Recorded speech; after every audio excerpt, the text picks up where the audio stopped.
James Stewart as the six-shooter.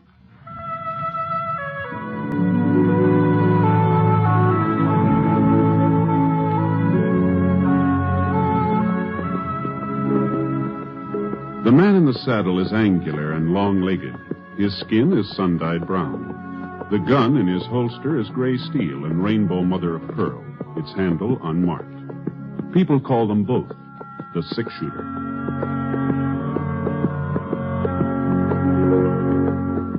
Coleman, America's leader in modern automatic home heating equipment, and the National Broadcasting Company present James Stewart as the six-shooter, a transcribed series of dramas based on the life of Britt Ponset, the Texas plainsman who wandered through the Western Territories, leaving behind a trail of still-remembered legends.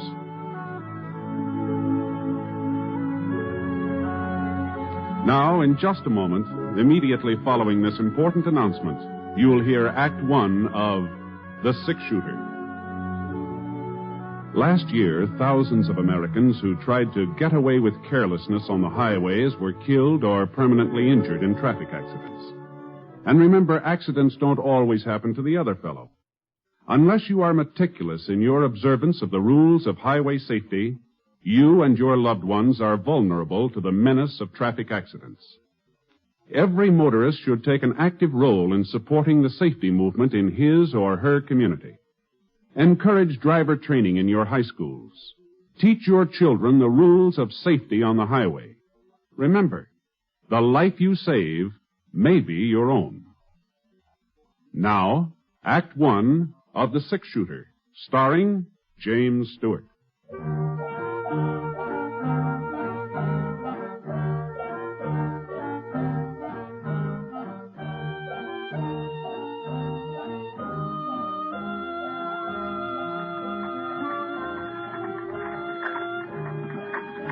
I had a grandstand seat, a rocking chair on the front porch of the Temple City Hotel.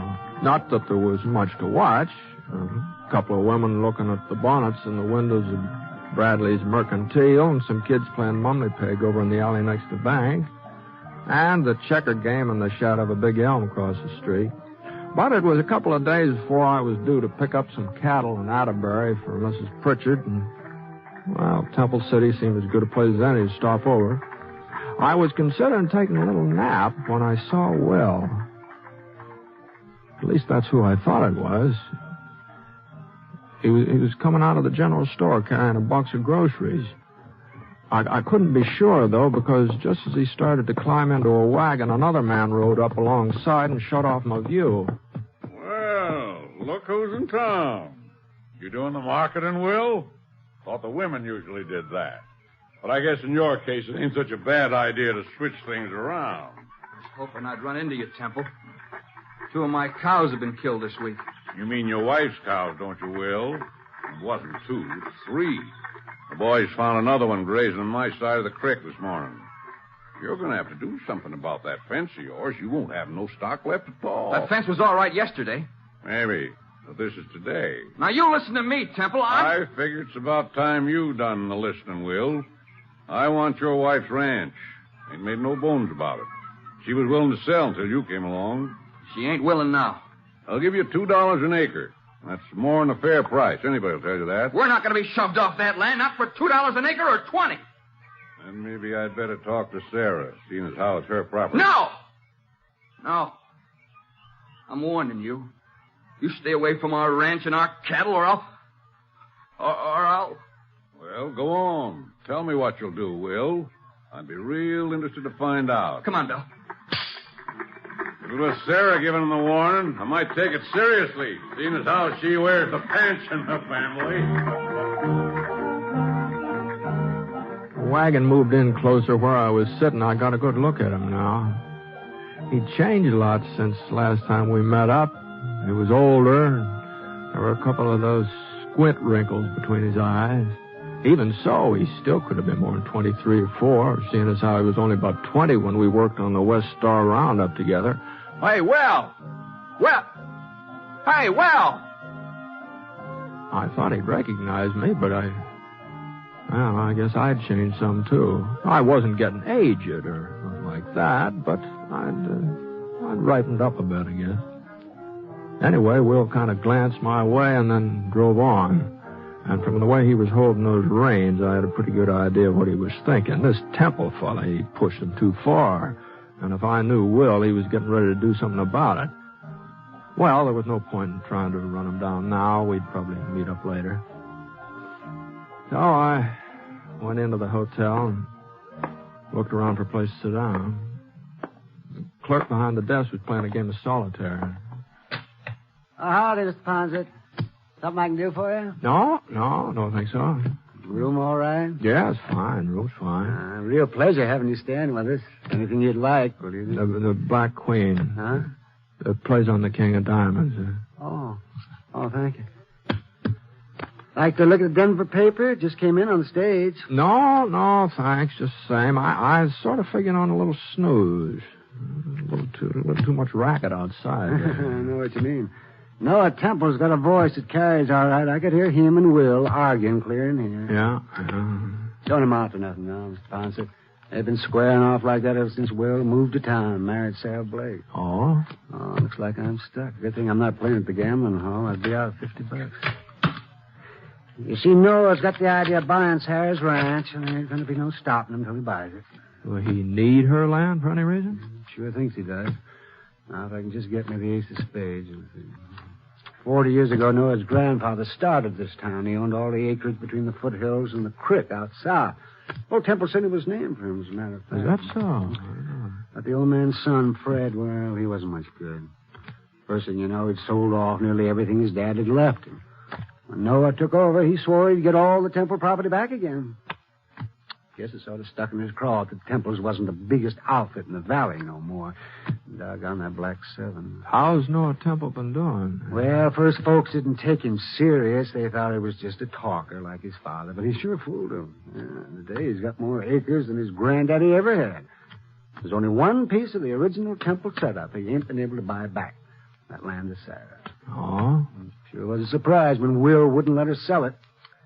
Nobody ever figured he'd stand up to Noah. A man like him. Was there something wrong with him? 7, 8, 9. What's that? Oh, well, you see, Mr. Ponset, Will's a coward. Yes, he is. He's yellow clear through. He won't ever wear a gun. If there's a posse being formed, but he don't go along. And if there's a fight, he lays low. You can call him names, you can insult him. The way Noah Temple did, he just takes it. Gee, that sure don't sound like him to me. You know Will, Mr. Ponset? Used to. A couple of years ago, we worked around up together. Oh, that must have been before he moved to Temple City. Yeah, it's down in Texas. Back there, Willie Techman wasn't afraid of nobody or nothing. And for a youngster, he's mighty fancy with a gun. Techman? That's right, yeah. Oh, but that ain't his name, Mr. Ponset. Will's name is Fetter. Oh? Yeah, Will Fetter. Oh, no wonder you were surprised about him being yellow. You got the wrong man. Uh-huh. Well, they must look alike. This friend of yours and Will Fetter. Yeah. Yeah, I guess I do, yeah.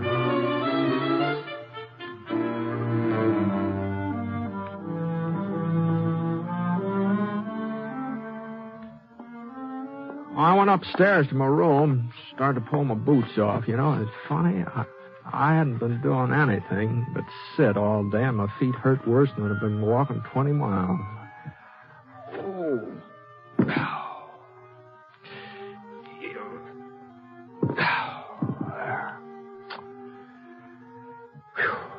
I looked out the window. The sun was just about even with the church steeple. So it'd be around 3 o'clock. I had a couple hours before supper, so I let myself down in a bed.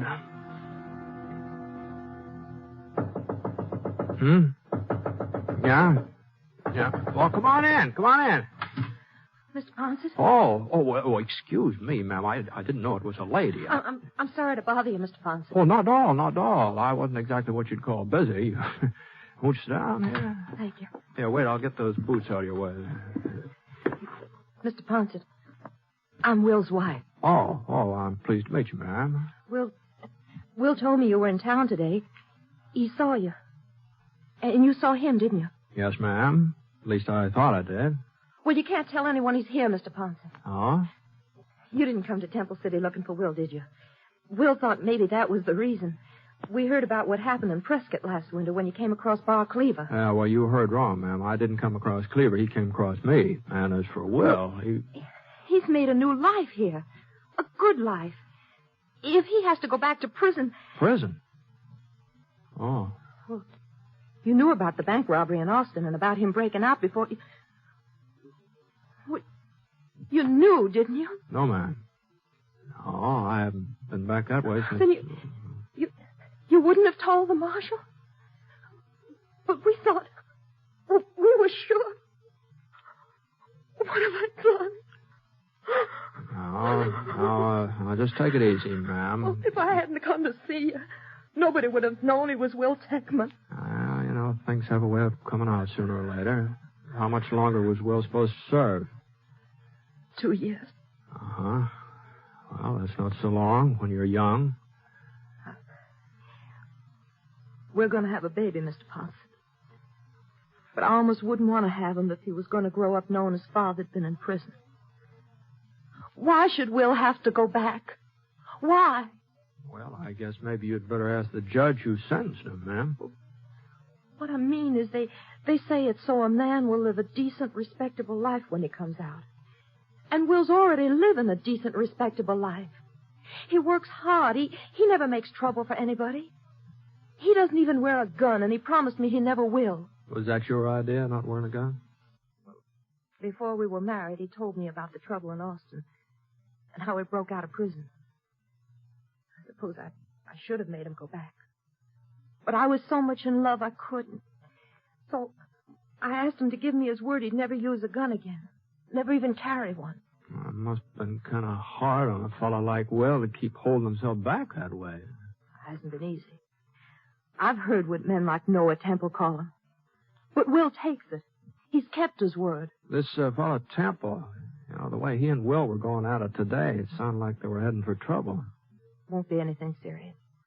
Will just doesn't want us to be pushed off of the ranch. You can't hold that against him. No, there's not. Then you won't tell the marshal over in Atterbury? Or anybody? Well, I don't imagine Marshal Sanders would like me mixing into his business. This is his district. I guess he can take care of it. Anyway, he has so far. But now, look here, Thank you, Mr. Ponson. Well, Thank you. No, And thanks for Will, too. Well, wait. Well,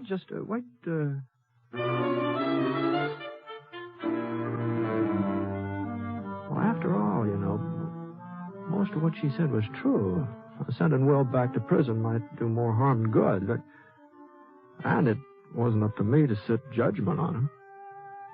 I was going to be leaving town a day or so anyway, and if anything happened after that, wouldn't be my concern. So, of course, a man does have certain duties even if he's not wearing a badge. A man who spots a wanted criminal, he's supposed to report it. And I always had before.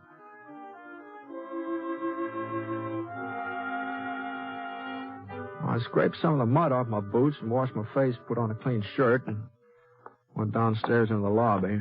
The clerk was still playing solitaire.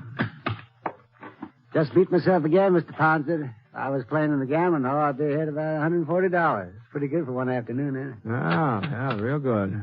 About time for supper? Yeah, go right on in. Molly will fix you up. Got baked ham tonight. Fine. Oh, say, Mr. Ponson? Yeah? Remember us talking about Will Fetter and him being afraid to carry a gun? Uh-huh. Well, the darndest thing just happened. Oh, it wasn't any more than 15 minutes ago. I guess everybody's talking about it. He went into Bradley's mercantile and he bought himself a carbine. Oh? Of course, he's just trying to bluff Noah Temple. Folks are giving 10 to 1. Will don't even know how to load a rifle. Where you going, Miss Ponson? Dining room's over there. I guess maybe I'm not hungry yet. Say, whereabouts is Will's ranch? I think maybe I'll take a little ride. Maybe work up an appetite.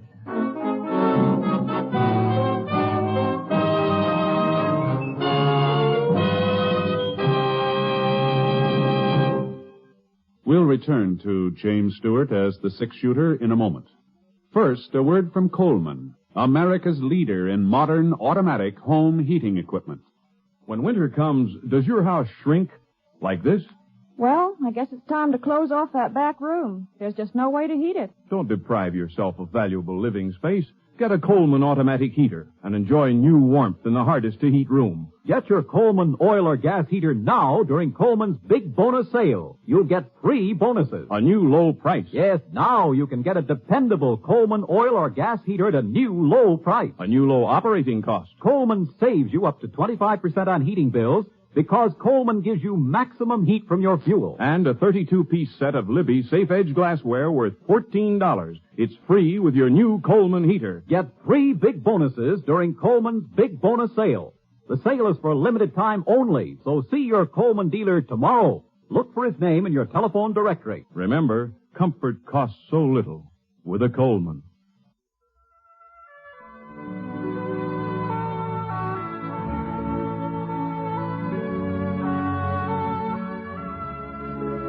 Now, Act 2 of The Six-Shooter, starring James Stewart as Britt Ponset.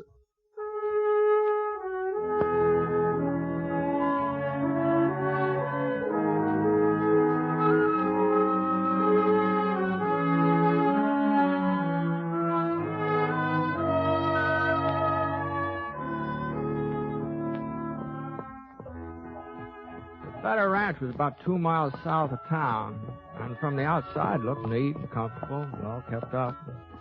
The ground stretching out behind it was good grazing land, though it was worth at least $5 an acre, maybe more. I tied Scar to a cottonwood in the yard and walked up to the door.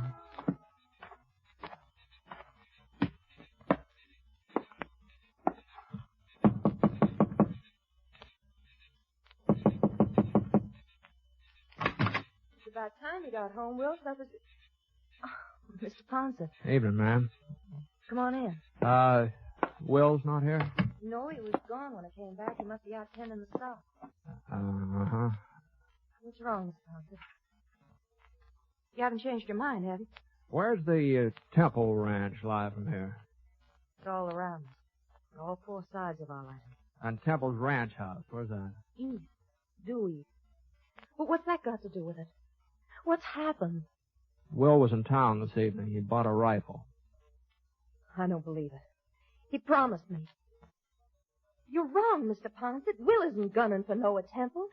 He's out tending stock. Well, he'll be home any minute. You'll see. Maybe. Where are you going? I hear Temple's got quite an outfit. It's worth paying it a visit. You won't find Will there. He gave me his word he'd never use a gun again. You won't find him.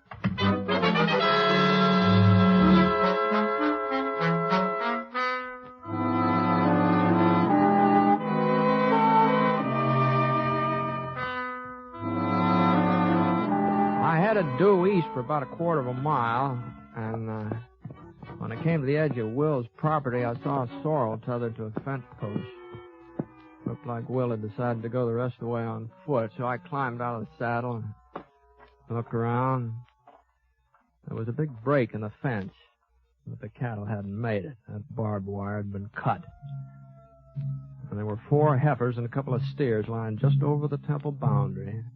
Well, there just wasn't much question about it. They'd been shot.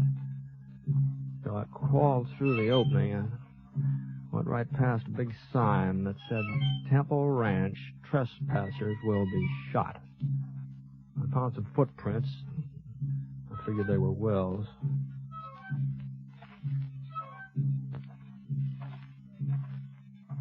About 30 minutes later, I caught sight of the ranch house. It was built about halfway up the side of a pretty steep hill, big, sprawling building. There was a light inside, and I could just barely make out Noah sitting at a desk working on some papers. But where was Will? He had plenty of time to get here. And I heard a step and swung around. There was one of Temple's hands pacing up and down near the stable alongside the house. The way he was holding the rifle, it looked like an army sentry instead of a cowhand. All of a sudden, he gave a little gasp. I saw a shadow tighten around his throat. The sentry went down, and there was a struggle. Not very noisy, though. Not noisy enough for Temple to hear it. And then everything was quiet. The shadow stood up. It was Will Techman. He was inching his way toward the house, toward the window where Temple was sitting. I came up behind him. I pulled out my gun. He was starting to aim his rifle. Will. Drop it, Will. Yeah. I might have known you'd turn up. Give me your rifle, Will. Could get off a shot. At me, but not at Temple. Temple gets our ranch and I go to prison. Is that it? We'll talk all about that as soon as we get back to your place. Now, come on.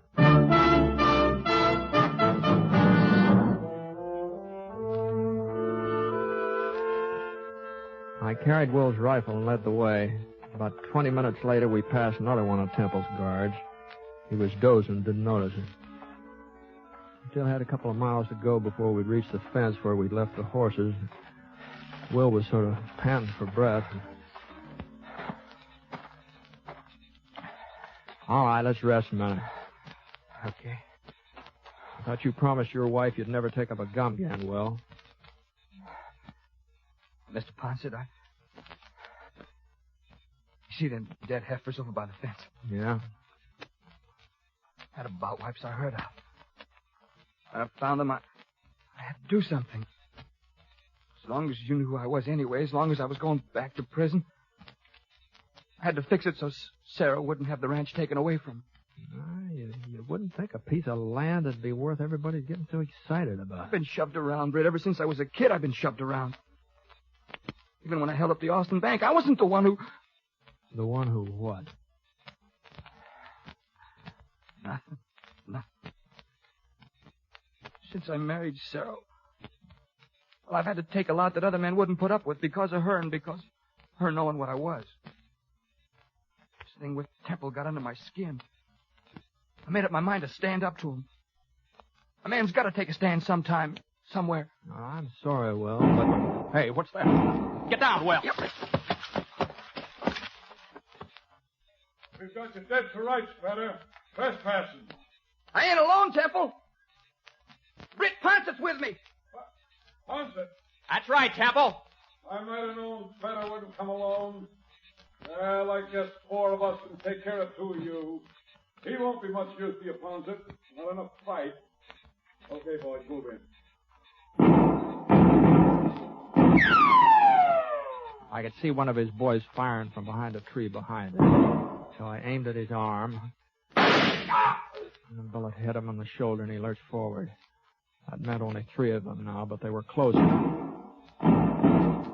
Will still didn't say anything. He was waiting for me to make the next move.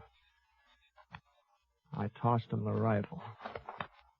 Thanks, Britt. He got to his knees and started across a little clearing. He was still all right when he died behind a boulder. I knew where he was heading, too. Noah Temple had been shooting from behind a clump of pines about 50 yards back. For a couple of minutes, I didn't get a chance to watch him. Temple's 2 guards were on either side of me now. Oh, one of them was more than 8-10 feet away. I saw the barrel of his carbine rise up from behind the bush. There's only 1 guard left. About that time, it seemed like he'd had enough. Anyway, I moved across the clearing toward the pine trees where Will had disappeared. Pulled up behind a rock. Well, there was Noah Temple. Crouched down low, his gun ready. A little bit of movement in the brush caught my eye. It was Will. He was right behind Temple. But Temple didn't know it. He was looking my way. Will had a perfect shot. I saw Will's finger curl around the trigger. But Will didn't fire. I couldn't figure out what had gotten into him. He didn't fire. And then he threw his rifle to one side and let out a yell. Temple! Temple turned and got off a shot. Well, he was surprised he couldn't do much aiming. And then Will was on top of him, twisting the gun out of his hands. And after that, I saw a fight the like of which I'd never seen before in my life. There, Will hit Temple across the face, and he went over backwards. And then Temple kicked, and his foot lifted Will right off the ground. But before Temple could pick himself up, Will was right on top of him again. And Temple tried to reach for his gun, and Will brought his boot right down on Temple's hand. Temple quit reaching. And then Will backed away and let Temple up again. And as soon as Temple was steady again, Will drove his fist right into Temple's stomach. And Temple's hand flew apart and he was wide open. Will hit him again and hit him again and again. And finally, Temple managed to send his fist into Will's face. And Will looked like maybe he was going to go down, but he still had a fight left to land a right that snapped Temple's head right back.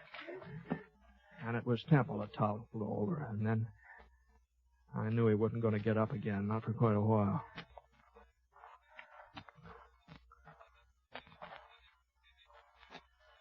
Feel better, Will? Yeah. Yeah, lots better. You had your chance to kill him. You had a perfect shot. You didn't have to fight him this way. It's the only way I could fight him, Brett. Huh? I had him in my sights. Something kept me from pulling the trigger. Maybe you'll think I'm crazy, but I kept remembering what I'd promised Sarah. That I wouldn't use a gun again. I couldn't pull that trigger, Brett. I just couldn't. Uh-huh. Well, let's see if we can't get Temple here to a doctor. You know, it looks like he needs one.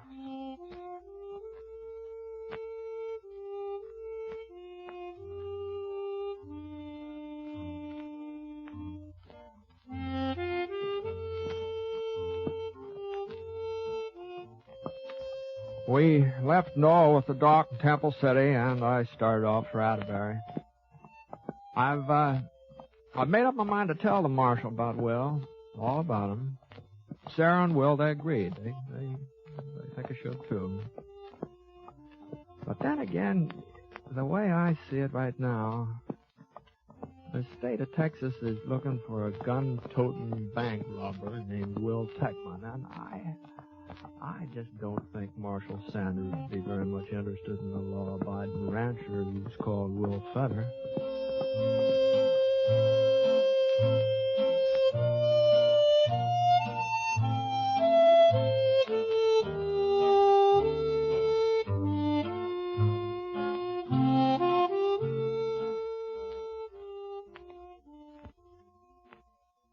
I'd like to take a minute here to remind you about some of the great entertainment that's in store for you on NBC Radio. Now, for most of us, Monday evening is a time to relax, sit back, and take it easy. NBC had exactly that in mind when they designed their Monday night of entertainment. You'll want to listen to the delightful music of the Railroad Hour as they resume their fall schedule of popular operettas that have entertained for so many years. Gordon MacRae will be your host and star, and during weeks to come, he'll have many charming guest stars to add to your listening pleasure with their famous voices. And you'll want to relax to the melodies of the Firestone Orchestra and Chorus under the direction of Howard Barlow on The Voice of Firestone. Another great Monday night favorite is the Telephone Hour, with its wonderful program of music directed by Donald Voorhees. Yes, every Monday night, hear these three fine musical programs on NBC Radio.